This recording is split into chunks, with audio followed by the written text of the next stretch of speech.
Welcome to the Fans Ed Sports Show. But thank God I'm not a Florida fan. Just out here looking trash. People called me crazy for saying they had 6 losable games on their schedule. That's where I picked y'all preseason. So I don't know how, but somehow they got some excitement around their program right now.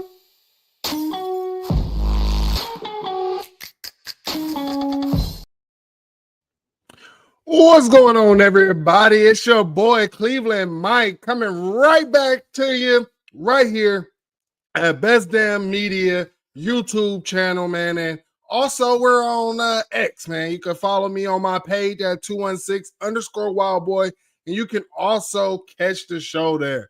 Man, we have had a wild week. Last week was wild. The games were wild this weekend. And we got a lot to unpack, man. And I think things in college football are just about to get even crazier, man.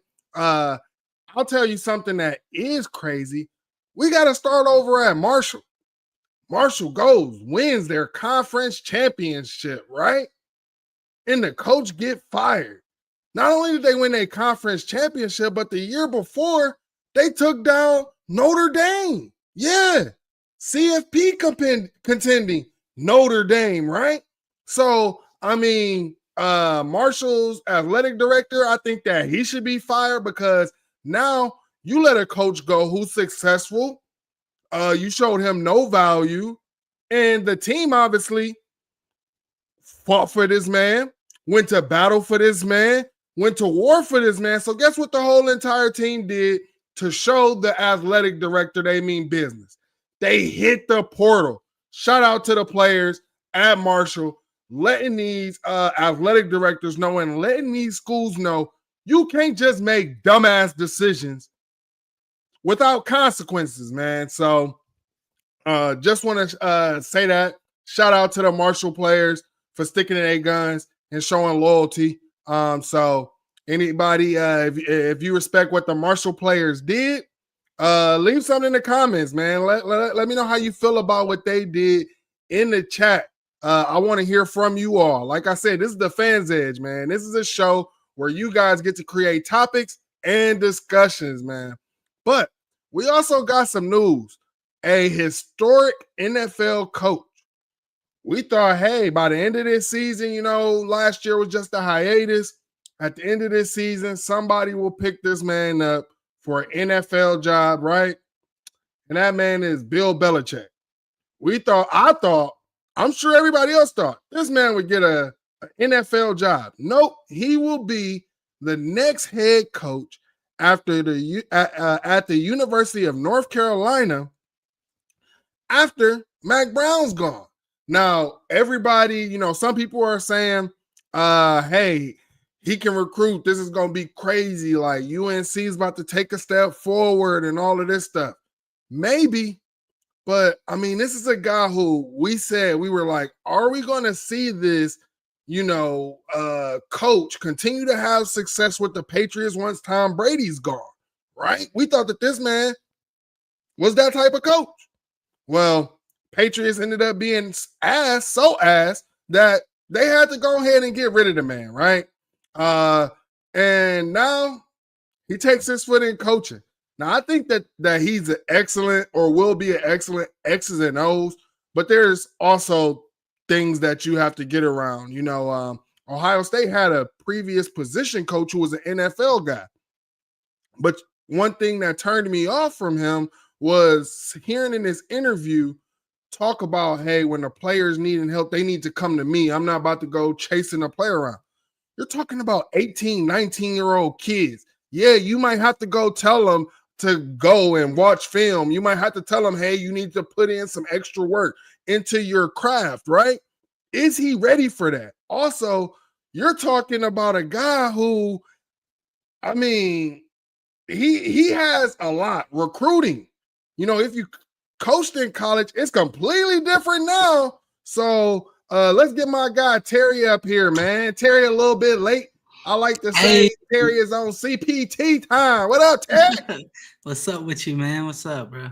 Nah, man. Sorry to be late, man, but I'm glad to be here, bro. My bad. Hey, I'm glad to have you, Terry. I'm glad to have you. But we talking about Bill Belichick and his new hire or new position at the University of North Carolina.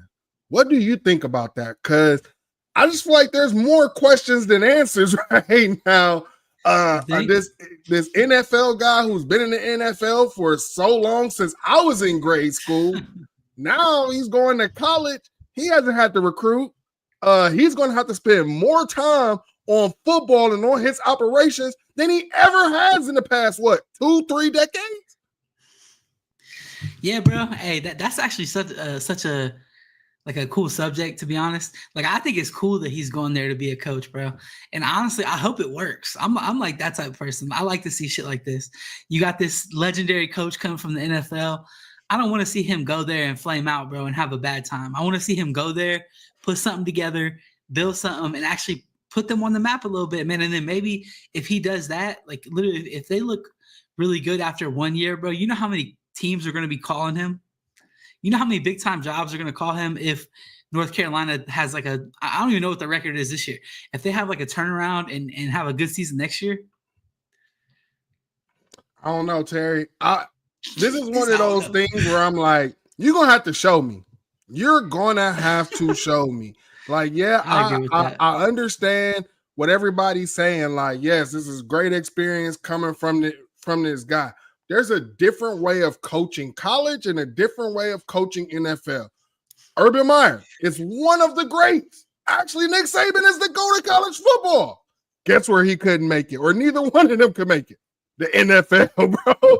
So it's a different monster, man. And to be honest, I haven't really seen many guys go from like legendary NFL status to legendary college football GOAT. Like, I haven't seen it. We haven't seen it, but how many coaches have actually done that though? Like, I can't even think of coaches that have been literally like NFL legends. First off, no NFL coach has been. I mean, I should say none, but I mean, pretty much no NFL coach has been what Bill Belichick has been. So I mean, obviously nobody has been what he's been, but you so you can't even have the comparison. Got what's his name, Lovie Smith. You've seen him. You've seen Herm Edwards. That's not Bill Belichick, Mike. I mean, you're not going to get any. You're not going to get any coach that can sit here and say, "I got 1, 2, 3," just like all fingers and just be like this. You don't have no coach that can do that. But I mean, a Herm Edwards is still, to me, he's a top tier coach. You know what I'm saying? And I mean, my guy had to cut corners and got fired for cutting the corners and stuff just so he could stay up with the top tier program. Hey, but the dude, college football is different now, bro.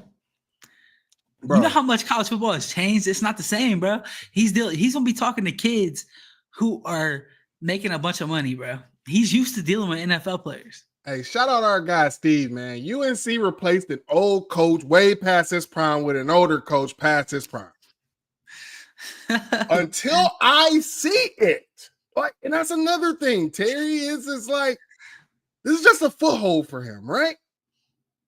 If the NFL comes calling, do you think that he's going to drop that job and go to the NFL? I think so. I think he'd do it in a heartbeat. There. Yeah, you got a point there. That's another thing, right? Is how are you setting your program up? How are you going to recruit with that if I know, like, unless Bill Belichick comes out and say, I'm done with the NFL, me as a recruit, it's like, or as a father of a recruit, I'm sitting there and be like, bruh, he gone the next time. Like, next time NFL come around, he gone. What are we doing? I like Cinderella stories, bro. Hey, let me see it. Let me see it, bro. I want to see him go there, give him a couple 5 stars to go with him. Man, turn up down there. Go take over the ACC. I want to see it, man. Well, man, Terry, y'all hear Terry? Terry wants the Cinderella story. I'm not believing into it until I see it. I love a good Cinderella story. Yeah, everybody loves a good Cinderella story, man. But since on the Best Damn Media channel, majority of our fans here are Buckeye fans, you know what I'm saying? Let's take a look at the Buckeyes, right? You know, and to be honest, you know, we're not going to get into everything, you know, like the CFP and everything like that. We'll get to that in our next segment. But talking about Ohio State, Let's look, I say, starting off with the future of Ohio State, right? How do you see the future? Ohio State, we talked about National Signing Day next week, but you're hearing rumblings about the QB room. Ohio State possibly going into the portal when you have Air Nolan, Julian Sain sitting there, also Lincoln Kingho sitting there, and we know Devin Brown's entering the transfer portal. Some believe that there's a possibility that he could stay. I'm throwing that out the window, but I mean, what do you think about Ohio State and their QB room going in the future in the 2025?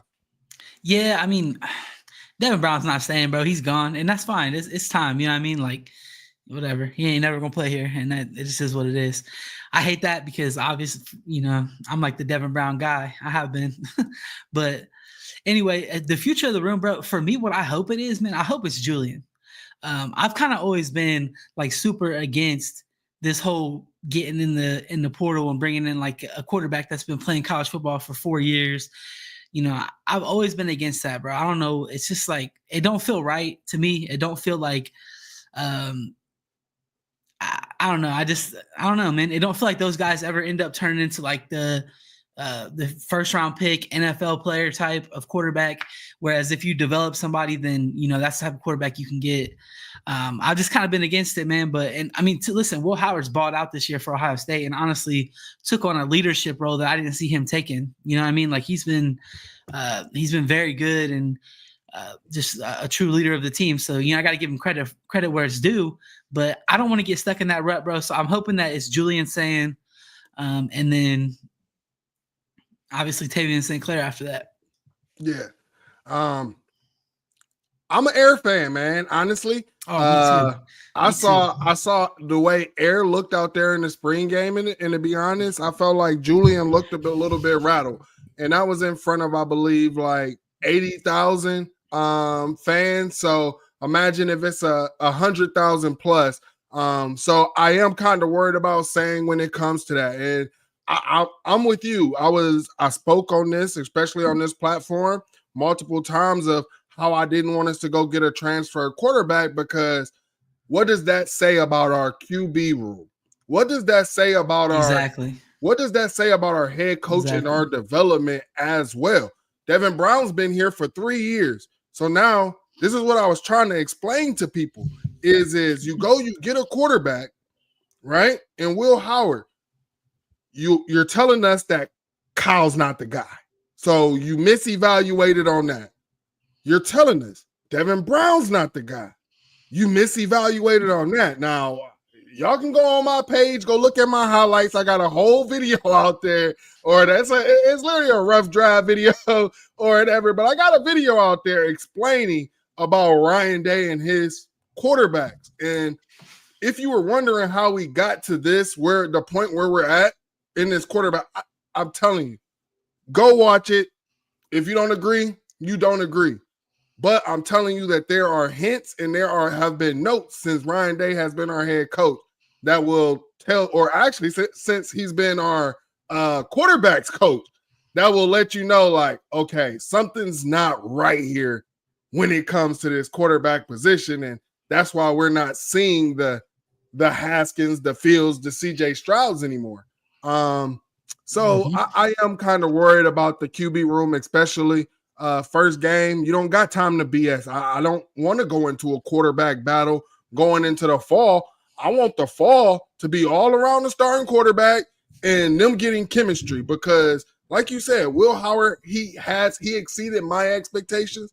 I would say that. I believe he exceeded yours as well. But here's my thing. I don't want to have to worry about another quarterback having to build chemistry and everything throughout the season. No, I want that to have already been taken care of in camp. That's where they should have their chemistry. So, and Mike, I know that's always like been your thing, right? Like the whole, are we bringing in the right quarterbacks? Are we developing them the right way? Kind of the whole Ryan Day QB guru thing.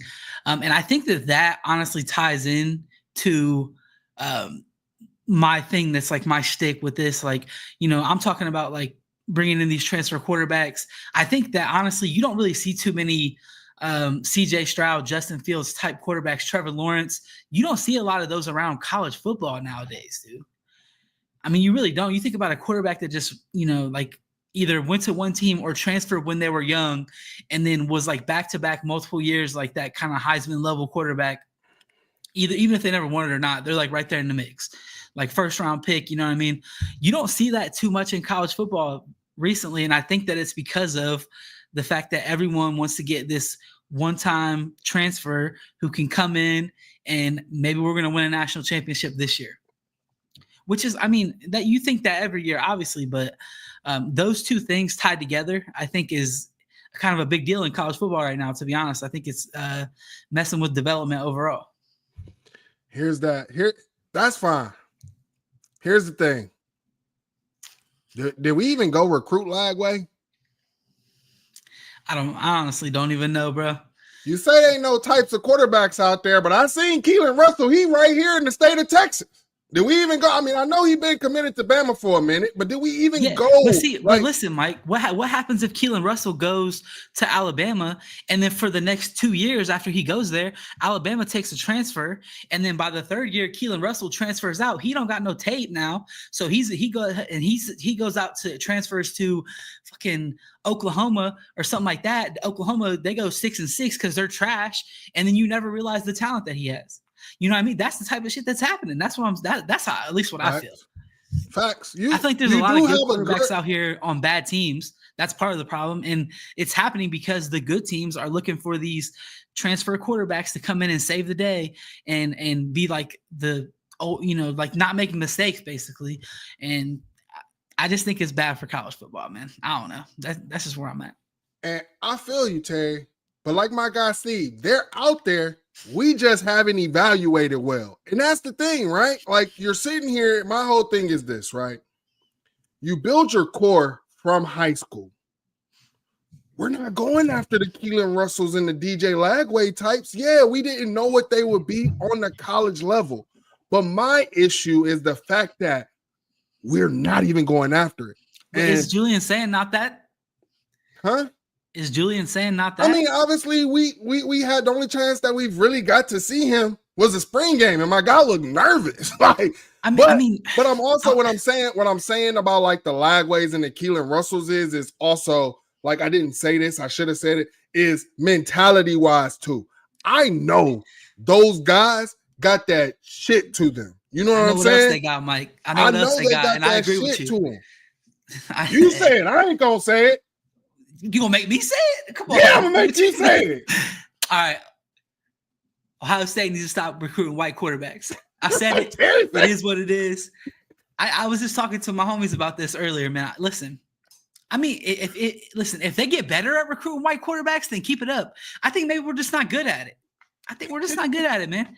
You know what I mean? And Aaron Nolan, when he came to Ohio State, bro, he literally said, I want to go to Ohio State because Ohio State is known for getting black quarterbacks to the NFL.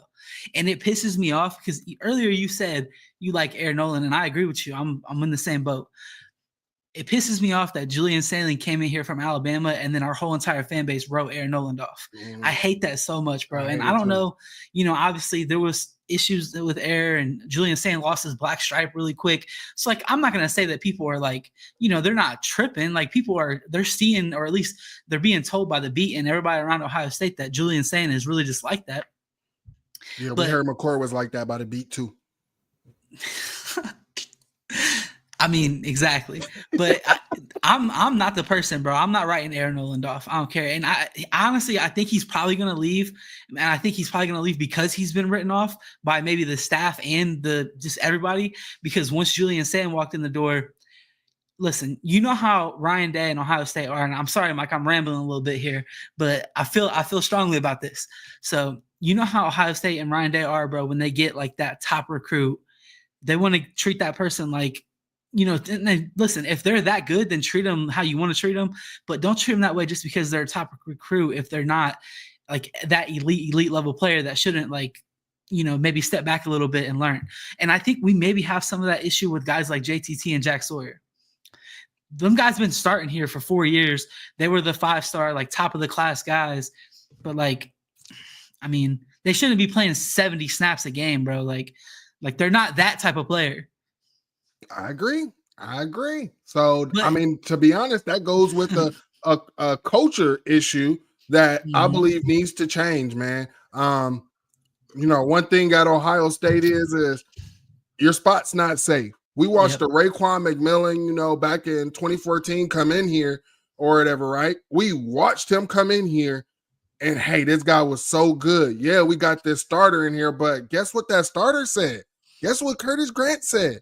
He pushed me to be better. But also, what did Urban Meyer do? Made sure that boy got enough rotation so that way in his second year, he was ready to start. Yeah, we wasn't talking about Raekwon McMillan going out there with no experience, very little playing time. No, we got to see that kid in some of the biggest games. We didn't just rotate him or say, hey, it's a blowout. You can go out there now. No. He was in key moments in games before the game was even put away. That's what I'm saying, bro. That's a culture thing that has to change for Ohio State. I agree.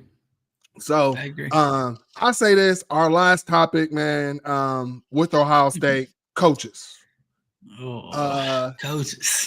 Coaches, man. Talk to me. Is there a coach you want to point out? Is there a coach that you think that we need to make a change at? Talk to me. Coaches from the top down. Oh, man, this is such a hard subject right now, bro. We're still playing in the playoffs, man. Like, everybody can change their opinion. Everybody can change my opinion about them pretty much in this playoff run. Like, I think the big one right now that everybody wants to talk about is Justin Fry. I made a post and because it upset me, I guess, when everybody said that. Not even that I care about Justin Fry or that I think that he's a phenomenal coach. I just felt like the whole thing was brought up because people wanted to take the heat off of Ryan Day and Chip Kelly for what happened in the Michigan game. Yeah. But I think that that's the hot topic right now, especially with the way that the recruiting class finished out. I mean, they only had 3 offensive linemen that they signed. So, I mean, what's your thoughts? I honestly want to know because my thoughts might be a little skewed about this one because I think that he got scapegoated. So I want to know what your thoughts are about Justin Fry. So beginning of the season, man, I said, here's my thing with Justin Fry, right? Nobody in the chat can tell me who Justin Fry put in the league before he got to Ohio State. Nobody can tell me who he actually developed and put in the league at Ohio State. I have said this multiple times because we hired Perry Eliano, who was a cornerbacks coach at Cincinnati, but we brought him here to be a safeties coach. So he can't talk about the first round cornerback that he put in the league. He's now a safeties coach. He has no safety on his resume that he could sit there and say, hey, I can put you in. Who did you put in the league? That was a cornerback. I'm a safety coach. Like, it doesn't make sense. So again, you're telling this guy, Justin Fry, come to this big program. We want you to be an elite recruiter. What are you selling though? That's my biggest thing, right? So yes, I can sit here and say Paris Johnson's a first-round tackle. People can say, oh, Paris Johnson's going to be a first-round tackle, whatever. I don't think Paris Johnson is as good as he is playing just 1 year of tackle without some type of development. He had to get that from somewhere, right? Josh Simmons, this is one of the worst tackles. Everybody made freaking fun of us. Now this guy's a first to second round draft pick. Everybody said we were stupid for getting Seth McLaughlin. Why would we get a center who cost Alabama the national championship? Yeah. You see any issues with Seth snapping? Not me. I think you answered your question, though, Mike. You answered your own question about Fry. So, I mean, I've said this from the beginning. I think Fry can develop. I just feel, how is he supposed to recruit the guys that Ohio State fans want him to recruit or whatever when he doesn't have the resume for it? I agree. I agree with that. I agree with that 100%. Yeah. That's my biggest thing. Now, I can say this is like LaCharles Bentley said, ain't always about stars. Now, I do say this, he should be getting more bodies in here. That's an issue. And dude, I have trouble not believing that that's a team philosophy and not just his philosophy. Like I really struggle with that. I need someone maybe who's closer to the program to explain it to me, because I don't understand how Ryan Day as a head coach can let your offensive line coach continually not recruit enough players for their position. Like you know what I mean? Like to me, it just feels like the offensive line room is full because we recruited a lot of kids that we shouldn't have recruited in the first place. And even before Justin Fry was here, this has happened. And I think that we are not a program who processes kids out. And I think that we're taking small classes because what are we going to do? Their spots are filled. Like the offensive line room as itself is not thin on players. Like we have enough actual bodies there, right? Like other teams are not holding more offensive linemen than we are. It's just, I don't know. So, I mean, here's my thing, man. Like, if you want those top guys, I think he still has to get something on his resume. And I think after this year, he will literally have something on his resume.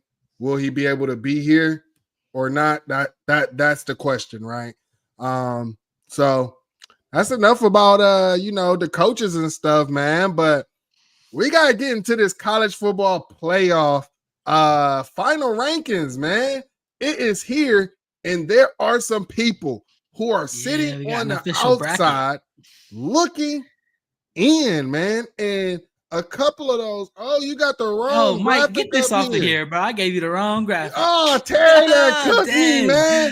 Terry got Miami in the college football playoffs, and they are one of the teams that are on the outside looking in. I knew you was going to be talking about the outside looking in. That's why I put them on there. You got them in, Terry. I got them in. Hey, my bad. And you called them losing to Syracuse, Terry. I did. Hey, it's all right. We know who's in the playoffs, man. Let's talk about it. Everybody in the chat, if y'all don't know who's in the college football playoffs, first, we're about to tell you. Second, if you need to see it all in one, Google it. My bad. I put the wrong one on there. All right, let's go. All right, before we get into that, somebody said, bros, we losing Harline in West Virginia. I don't believe so. I think Rich Rod will be their next head coach, and I don't believe they announced it already too. Yeah, and I don't think that Hartline's going. I think that like you've been hearing Hartline interviewing and up for jobs. I want to say every postseason. I think that is an agent thing. Also getting them ready. One thing that I remember Hartline's interview, him talking about how like his next step is NFL, right? Like he's an NFL guy. He doesn't teach our wide receivers how to be college wide receivers. He teach them on the NFL level right then as soon as they get there. So I mean, I just think that this is his agent saying, hey, this is just part of the process, get ready for interviewing, things like that. Or if anything pop up, hell, Ryan Day might not be here, right? Who's to say that the next coach want to keep Hartline, So yeah. And Mike, I had a mentor one time tell me if there's job positions that open up, like if you're within a company, right, and you want to move up, he told me if there's job positions that open up, apply for every single one of them, even if it's not the one that you want. He said, apply for it, go through the interview process, and if you really don't want that job, then just be straight up with them and tell them like, hey, look, this job's not for me, blah, blah, blah, and go on with it. And I did that. I ended up moving up within that same company. But anyway, that's just a side story. That might be what Hartline's kind of doing. He applied for a job last year too, that at least it came out that he did. And he went and interviewed for it. I forget which one it was, but he ain't going nowhere right now, I don't think. Nah, I don't think he's going anywhere either, man. But the bracket is out. We have multiple teams in, and I'm gonna go ahead and give my first thought on this bracket. I feel like the committee, they kind of messed this up, and I won't say that they messed it up with the teams that they put in there. I say that they kind of messed it up with the seeding, but this is something that we kind of been talking about, and national media has been talking about is why are teams 1 and team 2 probably have the hardest path to the national championship? Also, I think that it's kind of crazy that you have the easier path to the national championship if you're in the Big Ten or the SEC. If you lost your conference championship game, Texas got to go up against Clemson. Sign me up for that one.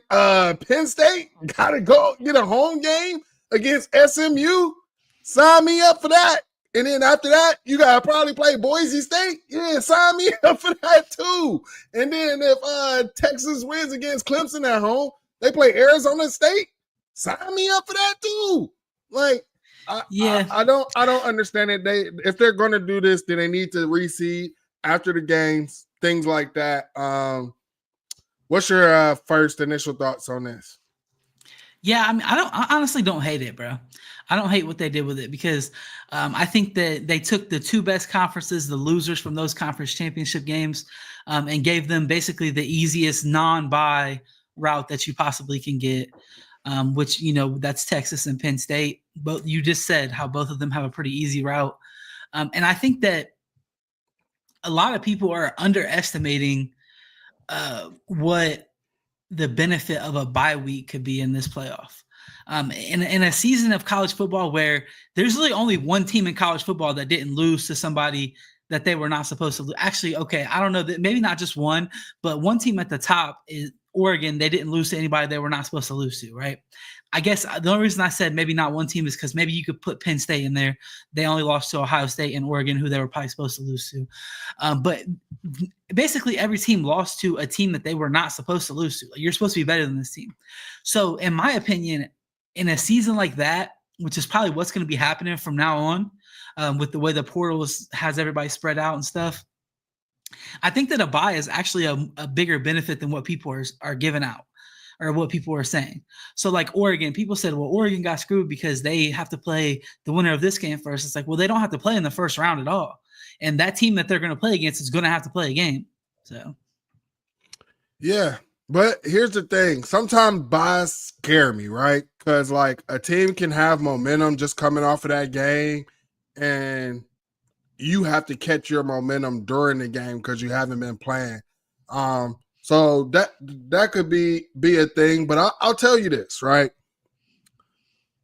If you played in that conference championship game and lost, you don't really get a bye. Ohio State basically had a bye because they didn't have to play in the conference championship game. Tennessee had a bye. Indiana had a bye because they didn't have to play in their conference championship game, right? Yeah. So here's your reward. Go play the worst team. I mean, hey, and to be honest, I'm not mad at not making the. Well, obviously, I am mad at not making the conference championship, but yeah, it's not all that bad because you get the same bye to me. You're getting the same bye as Oregon. The same amount of time, I feel like.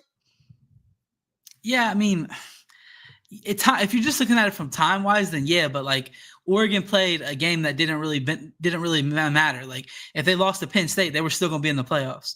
So you still have to play a game, but it's not a game that can end your season. I mean, like, Ohio State gets that bye week, but now the next time that we play, dude, if we don't win, our season's over. But guess what? You didn't play that game. Your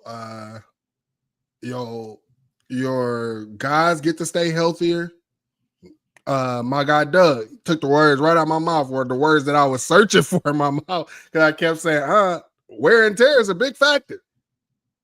I wonder how many days it comes down to. Like if you take the last time Ohio State played to the next time, and if you compare that to the last time Oregon played to the next time that they'll play a game, I would almost be willing to bet you that it's more days for Oregon than it is for Ohio State. Maybe, but it can't be by bunch. Because here, after we play Tennessee, right? We play Tennessee on the 21st. If we win that game, we don't play until January 1st. Mm-hmm.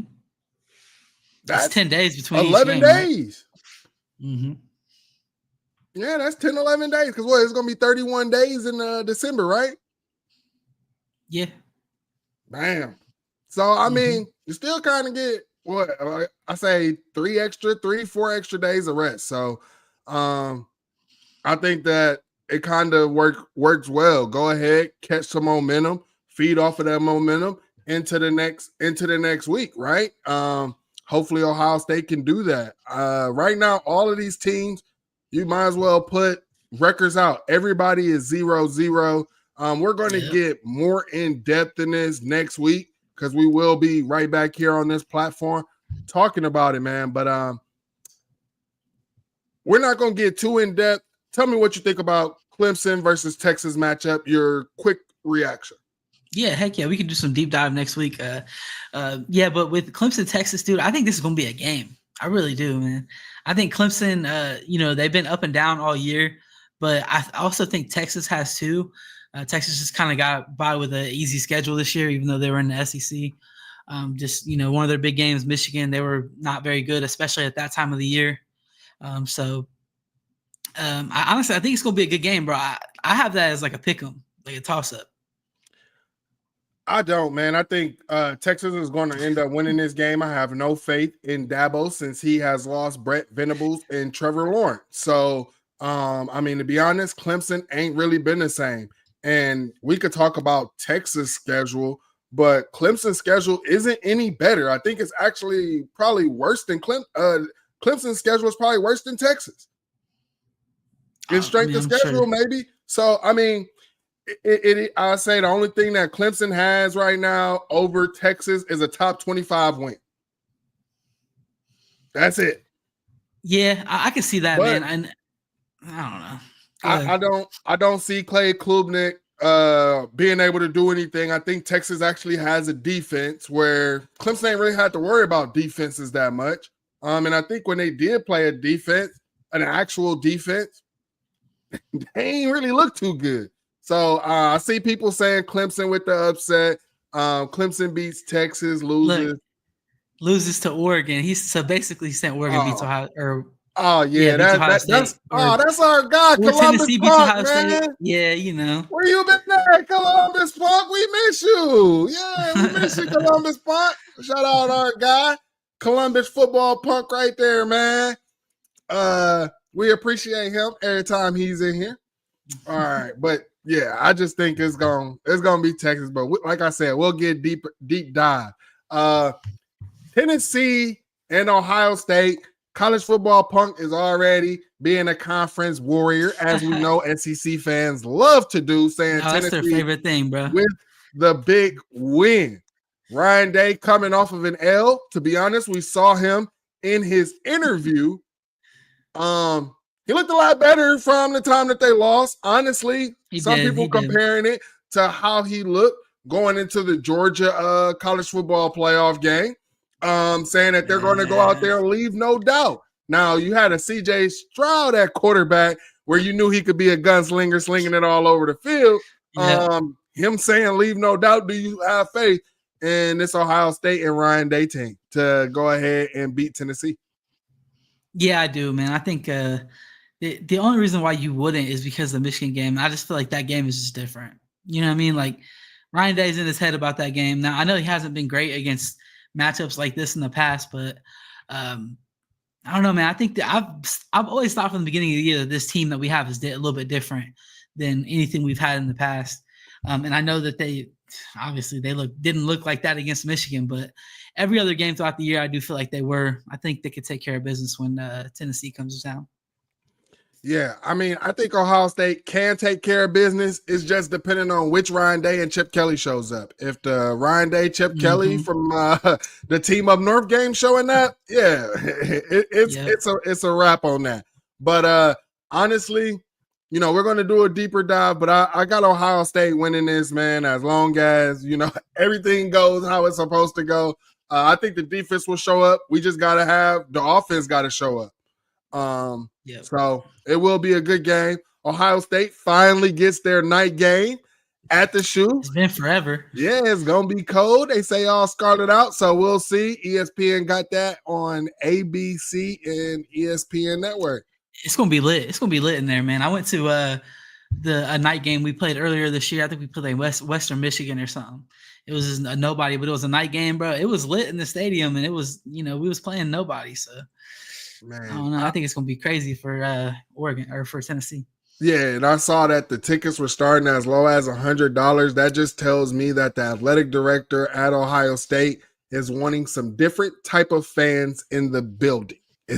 Is what that's telling me, man. Because we've been complaining. Hey, the old people, you hear even visitors talking about Ohio State fans, Ooh, the I didn't old think about Ohio that. State fans that just want to sit in the seat and tell you to sit down in front of them and stuff like that. Like, who sits down at a football game?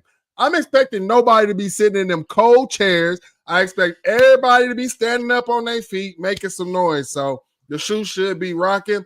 But we have a noon kickoff game, not on big noon kickoff, but a noon kickoff game, number 11 at Penn State.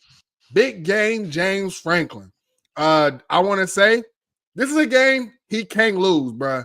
You know, He can't. He can't. you lose to Ohio State, you lose to that team up north. You know what I'm saying? And I don't think anybody really had Penn State, even their fans. I don't think that they had them winning that Big Ten championship game. They didn't lose to Michigan this year, though. They didn't play Michigan. They didn't play them, but every other year they do. So Yeah. that's the reason why I said that. Lucky for them, that got them in the Big Ten championship. But Not playing them. That's what James Franklin's resume is on. Like, if he's going against Ohio State and that team up north, already counted as an L. Now they do pretty good in their non-conference games. They do pretty good in their bowl games. Big game, James Franklin. Does he show up and win against this explosive team in SMU? Now, SMU played basically Clemson in the ACC championship game. It was basically a home game. It was a little bit colder than what they're used to right here in Dallas in the DFW area. I know it's been a little windy down here and a little chilly, but it's going to be nothing compared to what they're going to see in Penn State. What do you think about SMU? The weather's going to be a problem, bro. I think Penn State takes care of business in this game, to be honest, man. I think James Franklin is actually coaching it at a pretty high level. In the same breath, I think he lost the Big Ten championship game for them, trying to do too many trick plays and shit like that. But I mean, I don't know, man. The way they played against Oregon, I think they'll beat SMU for sure. Yeah. I mean, well, what we saw from Penn State in that Oregon game, I didn't think that they had that in them. I didn't. So Penn State, stop holding back. Go out, guns blazing. I do want to see how SMU's quarterback. I mean, SMU has an explosive offense. The thing is will their quarterback be able to handle the weather, throw in this weather? And that's the biggest thing. Will Penn State be able to slow down SMU's explosive offense? And I think that they have Jimmys and Joes on the defense to do it. We'll have to see what that defensive coordinator does for Penn State. Yeah, I agree. All right, man. And then our final matchup that we'll talk about, well, not our final matchup, but the final matchup in the CFP game, number 10, Indiana at Notre Dame. And Terry, I'm just going to go ahead and say it. I think Indiana is going to be washed, bro. Like, if James Franklin watched that Ohio State versus Indiana tape, I'm just doing the same thing. I'm even telling my front seven guys, hey, if you're close to the quarterback, as soon as he throws it, just go ahead and get a hit. Because we already just get a hit on him. Just go ahead and hit him. Just go ahead and hit him. Just go ahead and hit him. Because we already know this. Like, if that guy takes a hit, and we know Notre Dame's going to probably be loud as well. So that's already going to work against them. And if he takes a hit, what is he going to do? Fold. And when I say fold, I mean literally, because we saw him soon as he would see a defender coming back there. If he saw the defender coming, that boy just fell to the ground. Like, he's not escaping the packet, none of that. He wasn't doing none of that. So I got Notre Dame just beating the dog snot out of Indiana, man. Yeah. This is a tough one for me, bro. Like, if I'm gonna pick an upset in this game, or if I'm gonna pick an upset, this might be the one. I see you don't believe in it, but I think that Notre Dame's defense is going to give Indiana problems. I really do. But I also think Indiana's going to give Notre Dame problems. Like, their defense is going to give Notre Dame problems. I don't think Notre Dame's going to go up and down the field on them. I don't think Notre Dame even has to throw the ball on them. Their run game is pretty legit. Yeah, but dude, Indiana's run defense is legit too, bro. I mean, they got good. Listen, they're good. They're good in the interior of their D line. That's I it. can tell you that much. I mean, that's I'll not tell it. you this. Come on, Mike. I just here's my thing. For 4 quarters, I don't feel like they trenches and their depth. They're not going to be able to rotate or that. Like I don't know. I think they're gonna get smashed. Honestly, I'd be surprised in-state rivalry. And those tickets was starting off at like $1,000 a pop. Yeah, and I think, dude, that game's gonna be lit, bro. It is. It's gonna be lit. That matchup of the two teams in Indiana, and Notre Dame's already a lit stadium. Like when we played them a couple years ago at Notre Dame, it was lit. Like last year, yeah. Mm-hmm. Touchdown, Jesus. That's what I'm saying. I'm already knowing that the fans are going to be loud there, right? Mm-hmm. And the weather is in South Bend. Take your phone out, go on Google Maps, and type in South Bend. It's not that far from the lake. Yep. You know what I'm saying? Like, Bloomington got nothing on South Bend. Like, South Bend is right there by the lake. I'm expecting a lot of lake effect. And here's the thing. I don't think Indiana's run game is like that. Indiana is more, to me, they're more explosive passing the ball than running the ball. And that's where I just think that's Notre Dame's strength. And I think Notre Dame doesn't have issues running the ball. I think that their running back is a freaking beast.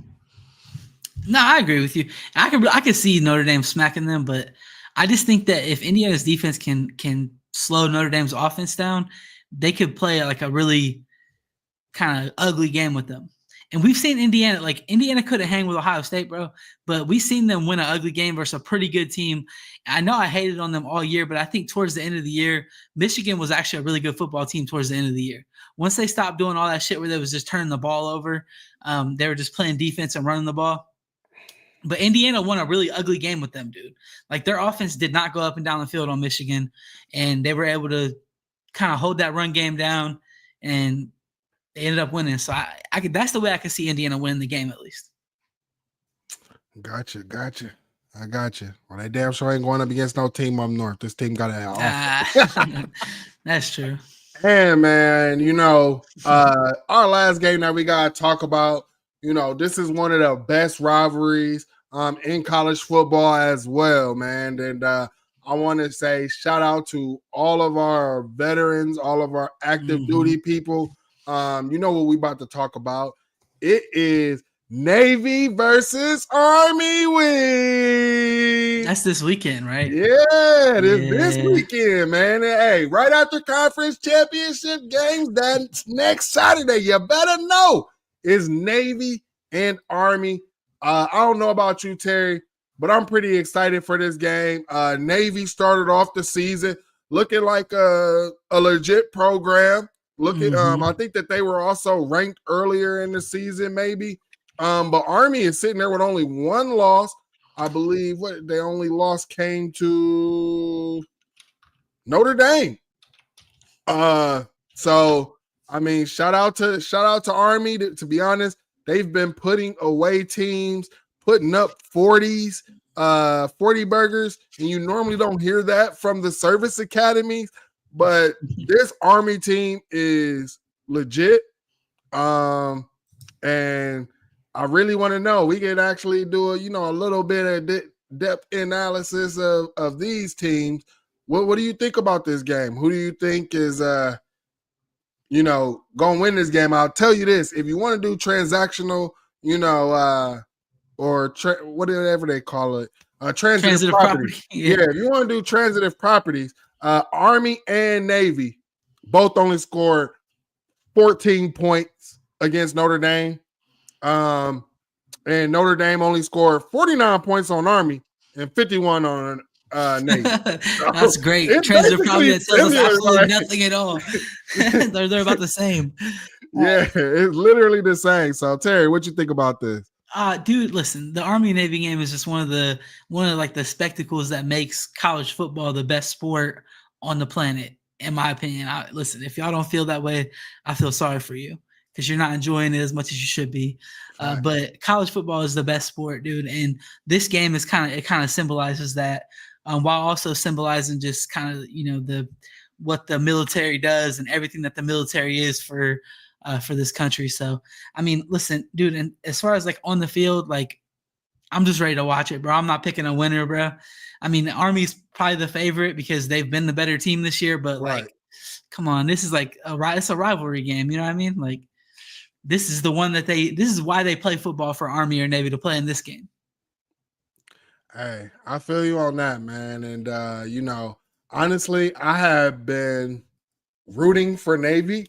I have to say majority of my life, man, because like I honestly have an uncle. I have family members who have been in every branch of the service. I mean, my sister, she was in the Army. My cousin retired as an Army officer. But I was in Navy JROTC. Got to spend some time in Quantico, Virginia, where the officers for the Marines, where they actually train at. Got to go into the FBI Academy, check that out. So I have much respect for our armed forces and all that they do, man. And always, like I said, been an Army guy, but I'm probably gonna pick. I mean, a Navy guy, but I'm probably gonna pick Army this week, man. Yeah. I just think that Army's gonna win this game, man. But you cannot sleep. You cannot sleep at all on Navy, man. And here's the thing. Just like the Ohio State Team Up North game, in this game, records, throw them out the window. Stats, productions, throw it out the window. It's going to be live, man. Yeah. It's definitely going to be live, man. And shout out my guy, Doug. He said he's a Army family, but he definitely took NJROTC in high school. We both did the same thing, man. I like that.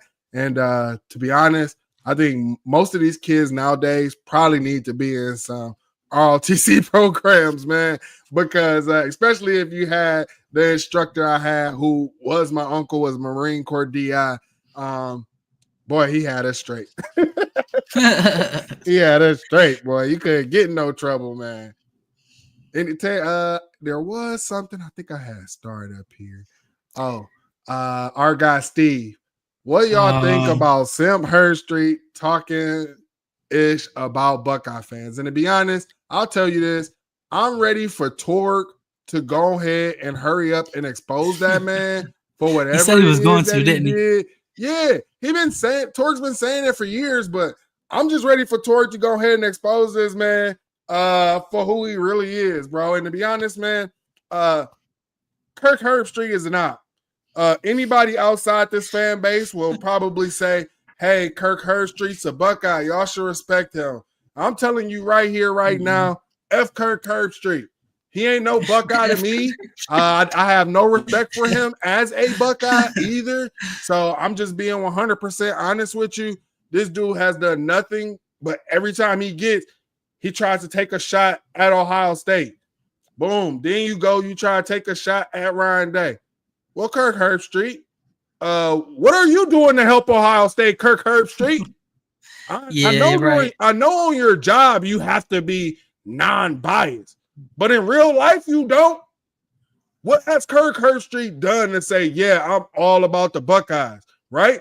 We see Cardell Jones promoting Buckeyes, Braxton Miller, all of these former quarterbacks, Troy Smith, all these former quarterbacks. Yeah. But the one who's got the most to say about the Buckeyes don't really support us. Man, come on, man. Kirk Herbstreit washed, bro. He washed. This is what I'm saying. This is why we don't need white quarterbacks. They just go on to be ESPN announcers and talk shit about the team while Cardell Jones and Braxton Miller and who else did you just say just now? They're all helping the team out. Listen, this is what I'm talking about. Give me less white quarterbacks. Give me another Braxton Miller. Give me another C.J. Stroud, Dwayne Haskins. Listen, Aaron Noland. Bro, yeah, give me Aaron. But here's the thing, man. If you're going to give me a black quarterback, You cannot put a leash on him like you did CJ Stroud, having the fan base thinking that my man was out here just being soft, thinking that he wasn't an athlete. You know what I'm saying? Like, people was literally telling me that I was crazy if I thought that a coach was telling the guy not to run. They thought I was crazy. And I'm like, have y'all not watched CJ play basketball, football his whole life? Because I went back and watched it before he even before he committed to us. And I heard that, when I heard G. Scott and Jackson Smith and Jigba was blowing up Brian Hartline and Ryan Day phone, I said, hold on. Let me go check this guy out. Bro, I watched all the kids' highlights. And then everybody want to tell me he's not an athlete. What was that bubble thing on your screen just now, bro? If you do the thumbs up, like, Terry, go ahead, do a thumbs up. It's going to pop up. It just pops up out of nowhere sometimes. I don't know. I guess it's a new that was YouTube crazy, video. bro. You just had a freaking speech bubble pop up with a thumbs up. Man, and our guy Doug, man, said, I love Braxton. A friend of mine named his youngest son Braxton. Yeah, I mean, I call him B Mills, man. We could definitely get another Braxton Miller. I'd be happy. But Terry, you got anything else for the people? Nah, man. Just just make sure you guys tune in every week, 7:30 this time. If this is your first time, we'll be on here talking college football. Next week we'll get into a deeper dive of the games. So, and then after that, I think the week after that we'll have played games, right? If I'm not mistaken. So we'll have some games to talk about. Follow me at CFB_stop on Twitter, man. That's it for me. What you got? Make sure y'all hit that like and subscribe button. Again, you can catch us every week right here on this channel, Wednesdays at 7:30. We apologize for the late delay today, but I do want to tell you all this. We have content every day on this channel. Check out our guys, Ron and Q, doing Buckeye Roast every morning. So wake up. Enjoy some college football talk with our guys, Ron and Q. You can follow me at 216_wildboy. Right now, my notifications is going crazy because I just cooked the Tennessee fans, but it is what it is. We appreciate y'all, man. And with that, we are out. But Kirk Herbstreit. Amen. Welcome to the Fans Ed Sports Show. But thank God I'm not a Florida fan. Just out here looking trash. People call me crazy for saying they had 6 losable games on their schedule. That's where I picked y'all preseason.